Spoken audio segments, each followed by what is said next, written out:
What's going on, everybody? Good morning. Hope you guys are doing well today. And we've got some more draft evaluations on deck here, and we are moving to a new position. This one's going to take us a while. We're going to be here for a few days. It is edge rusher, one of the most important positions in any draft.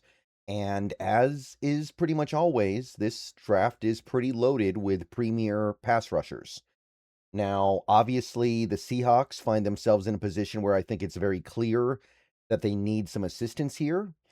Even if they do keep Uchenna Nwosu for 2026, which right now looks like may happen, they need to replace Boye Mafe. And they also need to consider the fact that they are probably not going to get as much as they did last year out of not just Uchenna Nwosu, but I would also say DeMarcus Lawrence. And that's assuming DeMarcus Lawrence plays, which is not guaranteed yet, even though I think it's probably going to happen. So, edge rusher's an important position. Now, I have said before, and I stand by this, it's not a good idea to lean too heavily on rookie edge rushers unless you're talking about super blue chippers, because rookie edge rushers, generally speaking, do not do that much. With the exception of the guys like the Will Andersons and the Von Millers and the elite of the elite. It's pretty rare that you see a non-super blue chip edge star as a rookie. But free agency is already partially over. And while there are still guys that we can sign, and there are some guys I think we are going to sign in free agency, when the time is right, that doesn't mean we should completely ignore the possibility of looking for a young edge rusher. And even if you do bring in a veteran, maybe you're drafting a rookie to be not really all that involved until 2027. And that's fine. That's what you did with Boye Mafe. That's what you did with Derek Hall. You've got to start somewhere. So even if you're not really thinking about these guys in terms of 2026, that does not mean that you don't need them. If anything, you do need to kind of reset the clock here a little bit with somebody like young edge rusher, so you can stop this whole short-term half measure with veterans that only have a little bit of time left. And right now, the only young, proven edge rusher we have on the team is Derek Hall, who, how good is he? I'm not so sure. But we do have some edge rushers to get through here. This first video is going to be the two superstars of this draft, relatively speaking. So not guys that we really have any chance of drafting. I understand that. But let's get through the talk anyway. So edge rusher number 1 right now, according to the database, is David Bailey of Texas Tech. So this guy has really rocketed up draft boards recently. He had a great combine, and combined with some other things that we learned about at least one other player, he has moved on up. 23 when the season starts. He's kind of undersized, but not really for a typical edge rusher. He's undersized compared to the position in general, but it's important to remember that this percentile includes like 5 techs. It includes some of the bigger edges out there. 6'4", so more or less typical height. Arm length is good, big hands, 4.5 flat 40. Pretty remarkable. 96th percentile for an edge rusher. Didn't have a great 10-yard split. I think the tape is probably enough to make you feel comfortable here, but the 162 is good. It's not great. You'd want a little bit better, I will say that. A decent vert, monster broad jump, though. So he's got some explosion in those hips as well. And you can see every major big board has him in the top 10, except for CBS. They have him at 19th. And the aggregate, when I compiled this, put him 3rd overall.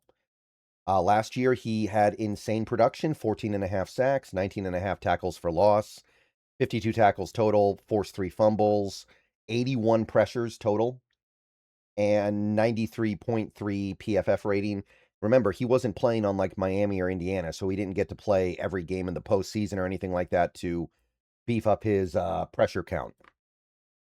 And the year before that, he was good too. 7 sacks, 39 pressures, 91 PFF grade, 5 forced fumbles. So been very productive for a while, and the positives with David Bailey are pretty simple. He's an elite athlete for the position. I don't think there's any doubt about that. Great, great athleticism.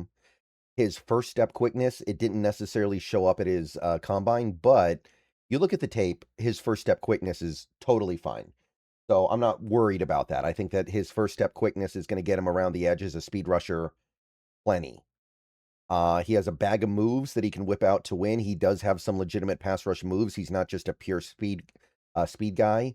He's got a lot of college production, which, and let's face it here, we have seen quite a few edge rushers in recent years that go really high in the draft based off traits and tools and not production. So it's nice to see somebody here who is really, really productive at the college level.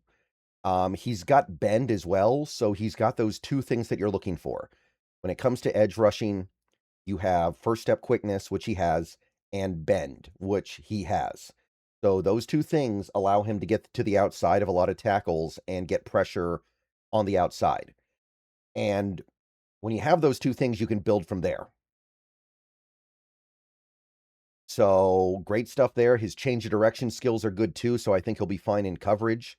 If he's playing in a 3-4 where he's standing up and has to drop into coverage sometime, I think he can do that. And he can also chase ball carriers around the field.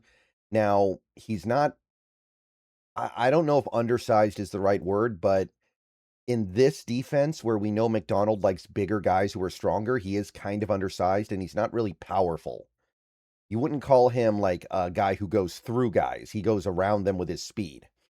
And he's not very good against the run because he's not that strong. He does get pushed around a little bit against the run. He's not always in the best position. He does give up ground. He does play standing straight up. He's going to have to learn how to play with leverage. Now, the good news is it's not like he's super tall or anything, but I do think that there is a point of criticism here to make. And he does get stuck on blockers, and he's not the greatest in the world at shedding. And this is kind of my thing. It's one of those things where it's like, yeah, he's good, but for a guy who's going to be probably a top 5 pick, apparently, and the best edge in this class, I don't want to be sitting here saying he feels one-dimensional. That is kind of what it feels like, though. It feels like David Bailey is mostly just a speed rusher. I don't know what he's going to be beyond that. Eventually, maybe he'll put on muscle, but then does he slow down a little bit? I don't know.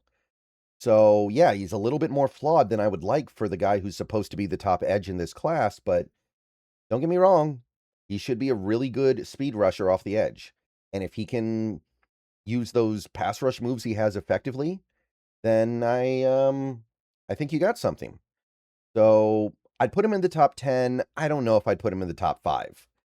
Even in this draft, I just wish it was I just wish there was a little bit more well-roundedness to his game. Okay, next up we've got Rueben Bain of the Miami Hurricanes. He's the other top edge in this class, going to be 21.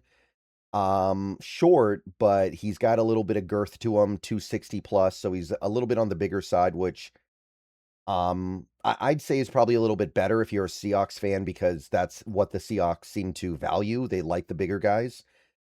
And he has incredibly short arms, which this is going to be a focus point for a lot of people out there. Sub 31-inch arms, first percentile, and he's got tiny hands while we're here, I guess. So we got problems. He did not do any drills at the combine, mostly because they would not have made him look very good. So I understand why he's dropped, right? There was a time where Rueben Bain was the runaway clear number 1 edge in this class, and now David Bailey is starting to jump him. You can see why. And I'm not saying that I agree with the assessment, but there are concerns here that you may not have with Bailey. Still, though, we've got several top 5 rankings. You've got top 10. You've got everybody at least in the top 17. Aggregate puts him in the 5th. Was very productive last year, although Miami did get to play extra games, 15.5 tackles for loss, 9.5 sacks, 83 pressures, which is crazy. Again, extra games. 93 PFF grade the year before that. Graded well. Good numbers. Not superstar stuff, but still a good player. So the thing with Rueben Bain, pros, really, really strong. He uses his strength very well. Got a lot of muscle, goes right through blockers.